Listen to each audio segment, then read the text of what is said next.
అయిందా?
అమ్మవారిని దర్శించుకోవడం జరిగినది.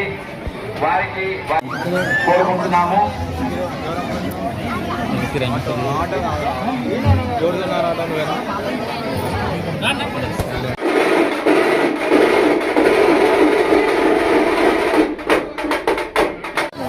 ఎక్కడ ఉన్నామని ఫోన్ చేసి వచ్చినాం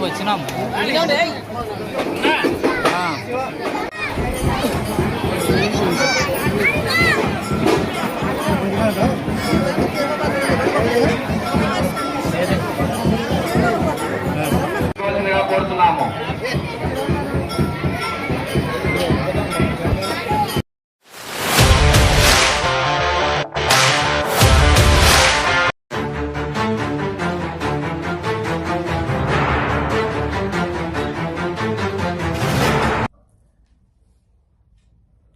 అందరికీ నమస్కారం.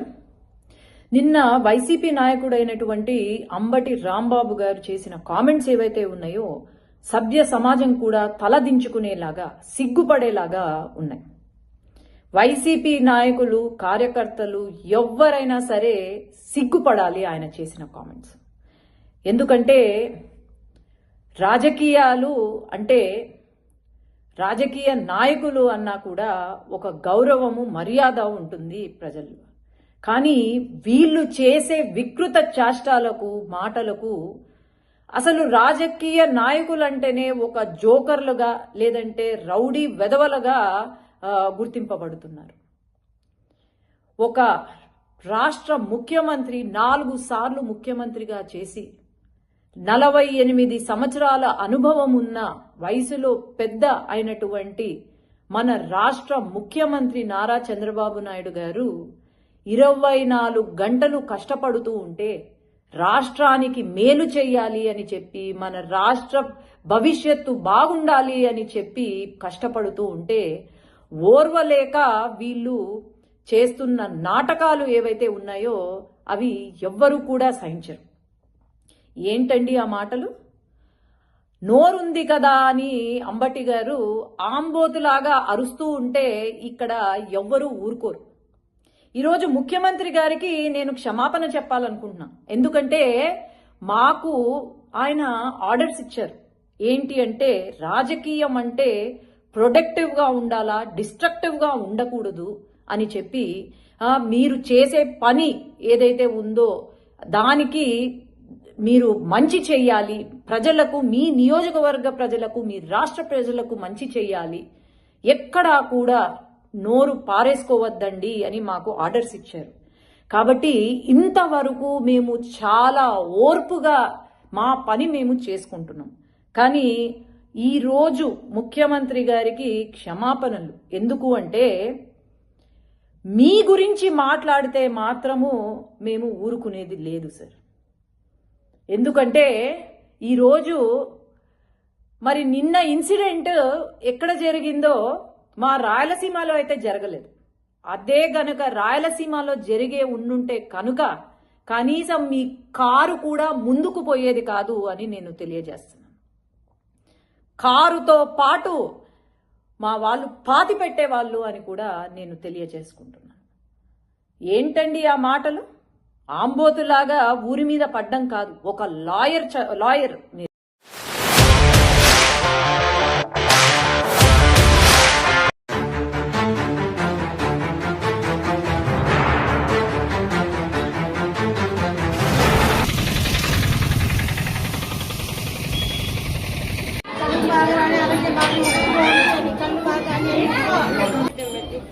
చూపించి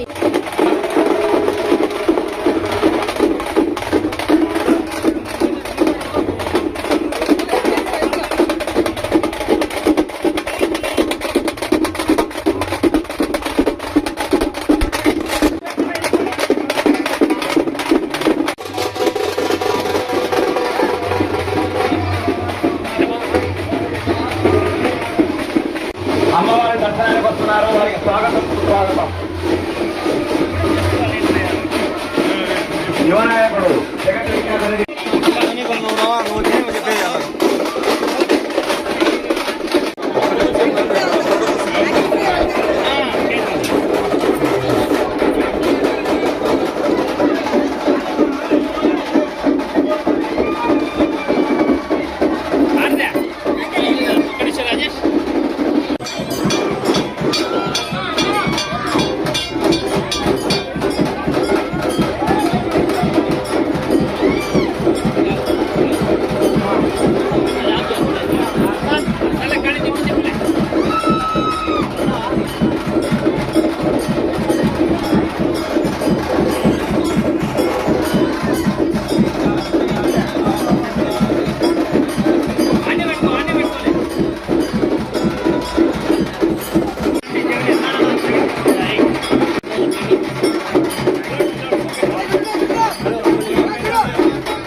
విజయ్ డైరీ సబ్జెక్ట్ మీద నేను ఖచ్చితంగా మళ్ళీ ఇంకొక ప్రెస్ మీట్ పెట్టాలి.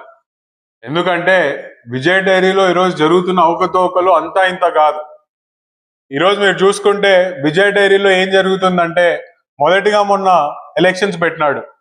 ఆ ఎలక్షన్స్ ఓటర్ లిస్టు మామూలుగా జనరల్ బాడీలో ఎవరైతే ఉండాలో ఆ జనరల్ బాడీ ఓటర్స్ 80 మందో 86 మందో, గత 30 సంవత్సరాలుగా 86 మంది ఓటర్లు ఉంటే కేవలం వీళ్ళు వచ్చిన తర్వాత 86 మందిలో 40 మందిని తీసేసి వీళ్ళకి అనుకూలంగా ఉన్న వాళ్ళనే పెడుతున్నారు. అంటే వీళ్ళు ఇష్టానుసారం ఓటర్ లిస్టు తొలగిస్తున్నారు, వీళ్ళ ఇష్టానుసారం స్కాములు చేస్తున్నారు, ఎవడు వీళ్ళకి పోటీ ఉండకూడదు అనే విధంగా ఏ విధంగా చేస్తున్నారు.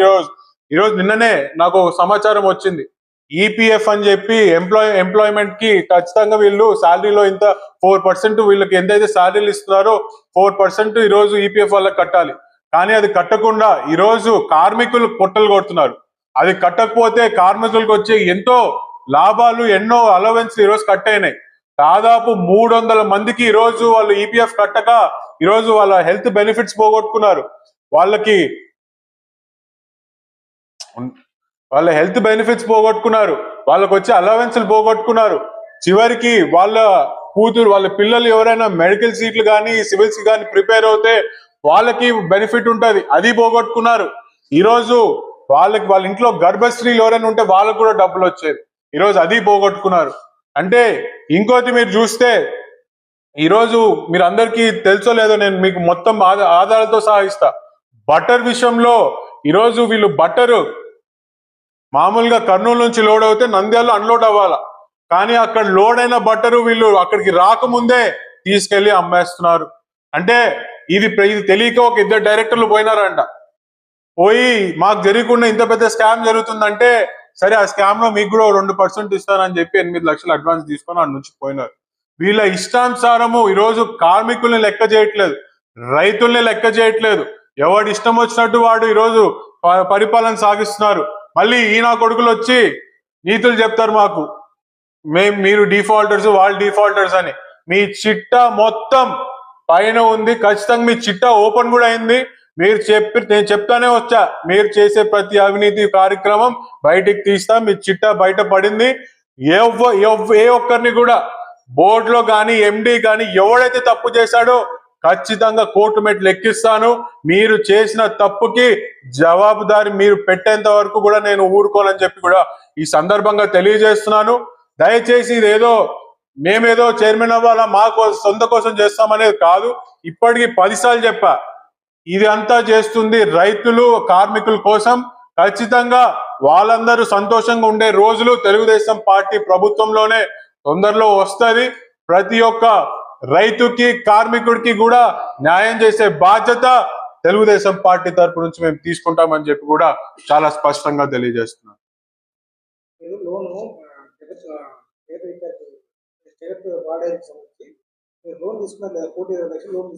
వెరీ గుడ్, ఓకే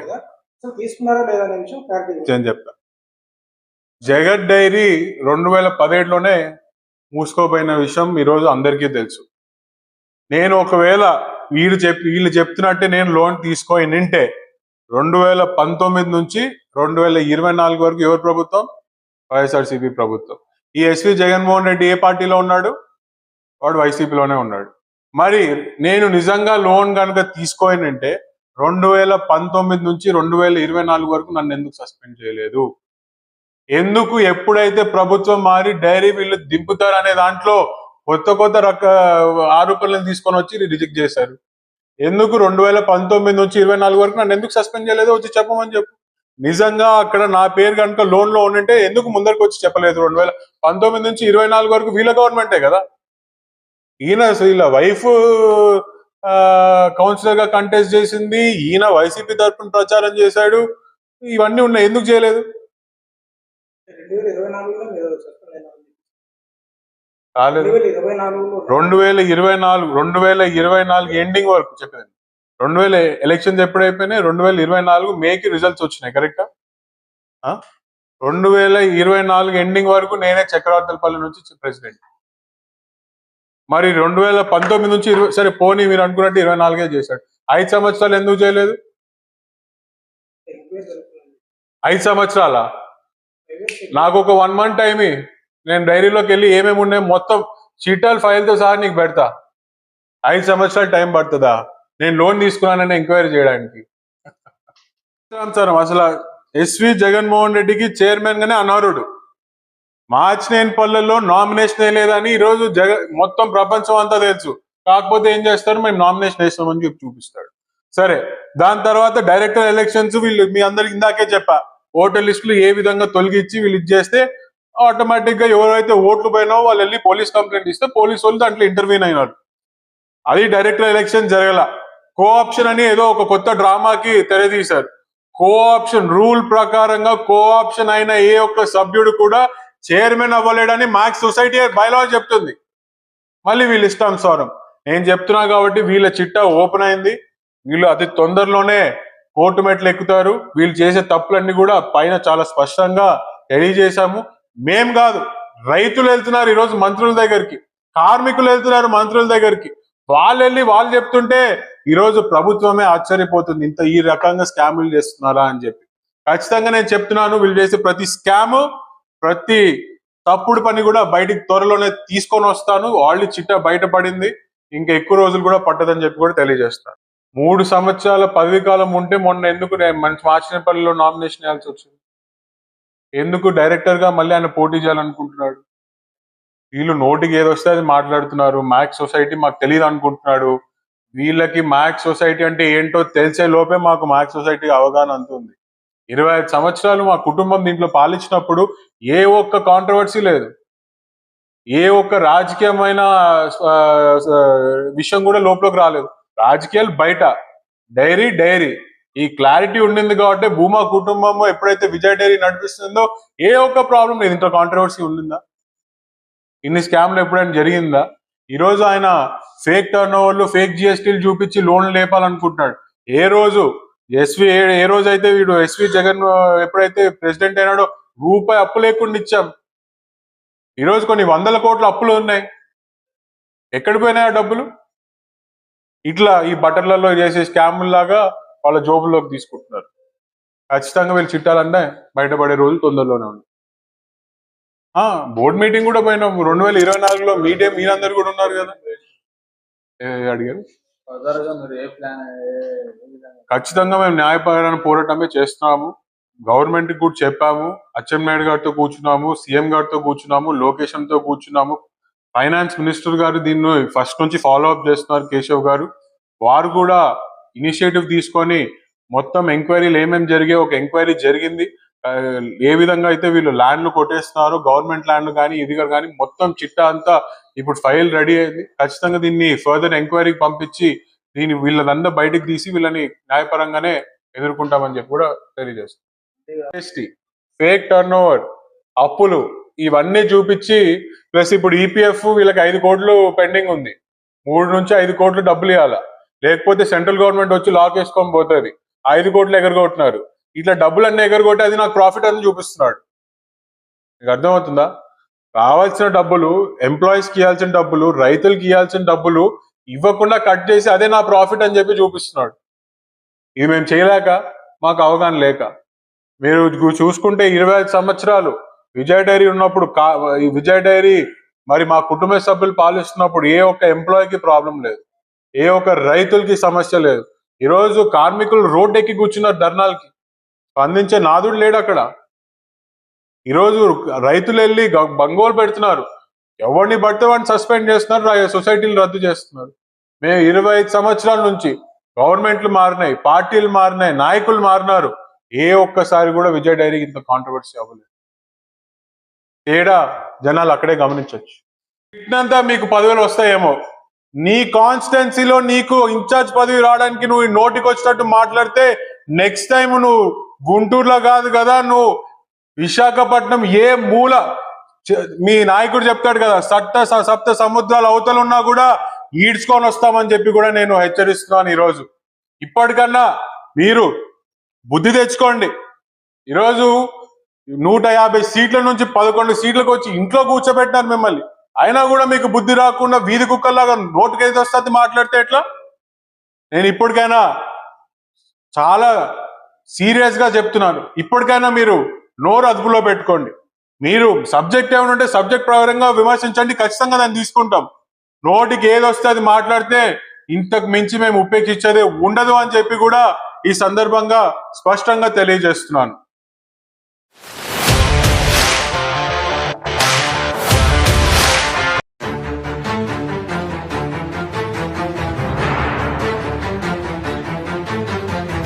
నమస్కారం. మరి ఈరోజు రాష్ట్రంలో ఏం జరుగుతుందో మీరు అందరూ చూస్తున్నారు.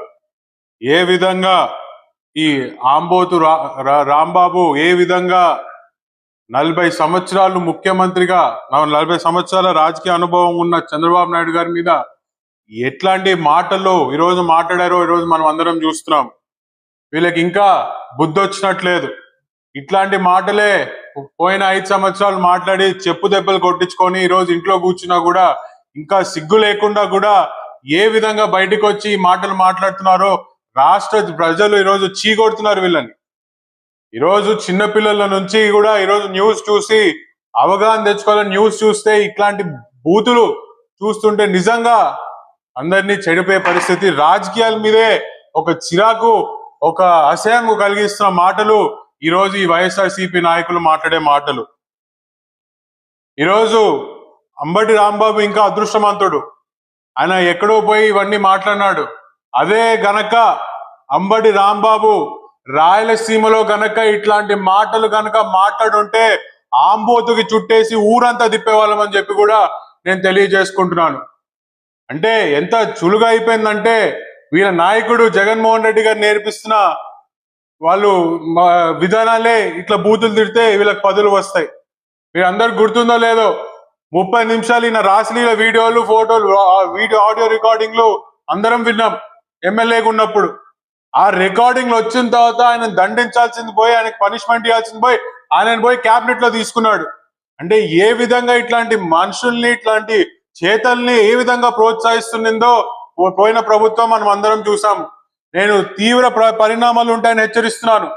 ఇంకోసారి, రెండోసారి ఈరోజు చంద్రబాబు నాయుడు అనే వ్యక్తి ఈరోజు ముఖ్యమంత్రి అయినప్పటి నుంచి రాష్ట్రాన్ని ఎన్నో రకాలుగా ముందరికి తీసుకొని వెళ్తున్నారు. ఈరోజు అభివృద్ధి విషయంలో అయితేనేమి, ఈరోజు కంపెనీల విషయంలో అయితేనేమి, పథకాలు వైఎస్ఆర్సీపీ గవర్నమెంట్ ఇచ్చిన దానికంటే మెరుగ్గా పథకాలు ఇస్తున్నాము. ఈ విషయాల్లో మీరు విమర్శించండి. ఖచ్చితంగా మీరు విమర్శించే దాంట్లో సబ్జెక్టు న్యాయం ఉంటే ఖచ్చితంగా దాన్ని కన్సిడర్ చేసి ముందరికి వెళ్తాం. అంతేగాని నోటికి ఏదొస్తే అది మాట్లాడతామంటే చూస్తూ ఎవరము ఊరుకోము. ఇది రెండోసారి.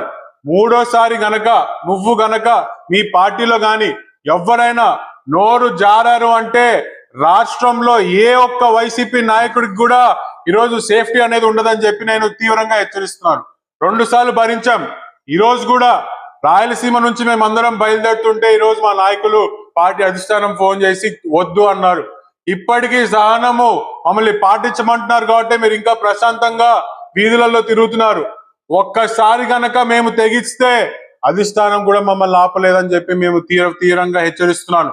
నోరు, మాటలు మీరు హద్దులో ఉంటే మేము మా గడపలో ఉంటాం.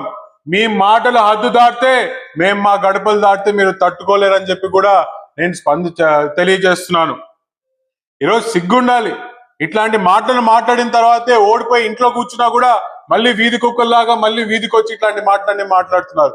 మీరు తేడాది గమనించండి. తెలుగుదేశం ప్రభుత్వంలో ఎవరైనా చివరికి మా వాళ్ళు కూడా, పార్టీ కార్యకర్తలు ఎవరైనా కూడా పర్సనల్ గా కానీ ఇంట్లో కానీ కమెంట్ చేస్తే తీసుకెళ్లి బొక్కలో పెట్టిన సందర్భాలు తెలుగుదేశం పార్టీ ప్రభుత్వంలో.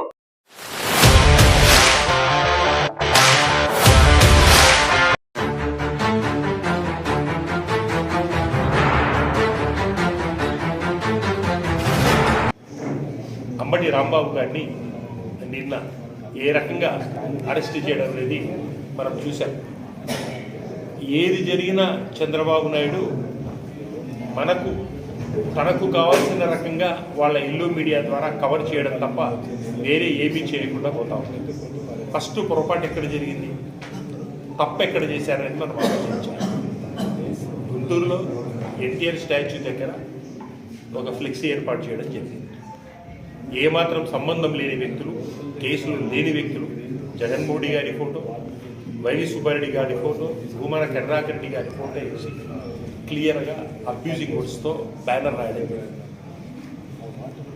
ఎన్డీడీబీ అన్ని రకాల సర్వేల ప్రకారము సిబిఐలో సిట్లో క్లియర్గా జంతు కొవ్వు లేదు, పంది కొవ్వు లేదు, ఫ్యాట్ యానిమల్స్ లేవు అని చెప్పేసి రావడం జరిగింది.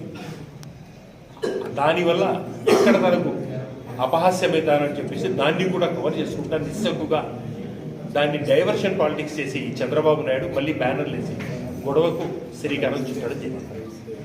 అంబటి రాంబాబు గారు క్లియర్గా చెప్పారు. ఆ రకంగా ఉన్నారు. దానికి బ్యానర్కు ఫ్లెక్సీకి అందరూ పోలీసులతో రక్షణ కూర్చొని టీడీపీ గూండాలు కర్రలు తీసుకొని రాళ్లు తీసుకొని అక్కడ నిలబడ్డారు. ఆ బ్యానర్ తీసేయండి, అది తప్పు అని చెప్పేసి చెప్పడం జరిగింది.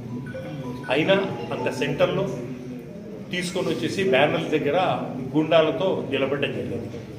ఒక్క కర్రను కానీ ఒక్క రాయిని కానీ ఒక్క పోలీసులు ఇది రూల్ ప్రకారం కర్రలు రాళ్లతో ఉండడం తప్పు అని చెప్పేసి తీసేసిన పాపన ఒక్కటి కూడా పోలేదు.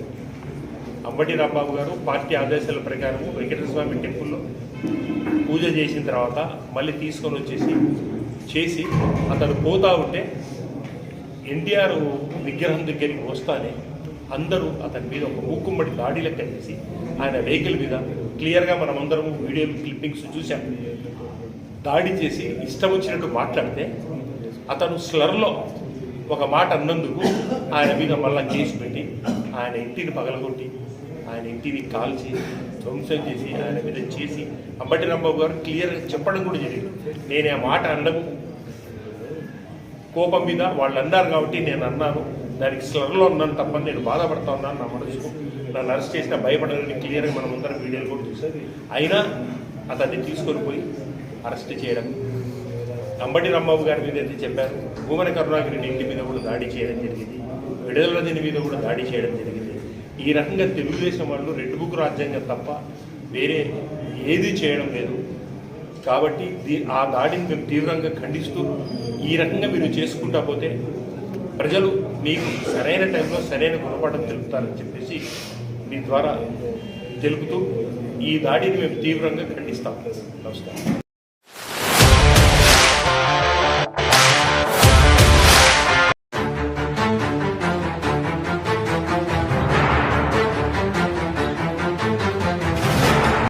ఇదే రేపు వైఎస్ఆర్ కాంగ్రెస్ పార్టీ వచ్చిన తర్వాత రిపీట్ అయితే మీరు తట్టుకోగలుగుతారా? దాడి చేసిన ప్రదేశంలో మేమే ఉంటాం, పరిగెత్తుకుంటే పోలీస్ స్టేషన్ పోతే ఆడ మేమే ఉంటాం, గాయాలతో హాస్పిటల్ పోతే ఆడ మేమే ఉంటాం, చివరికి మీరు నిద్రపోతే కళలో కూడా మేమే ఉంటాం. కాబట్టి చర్యకు ప్రతి చర్య ఖచ్చితంగా ఉంటుంది.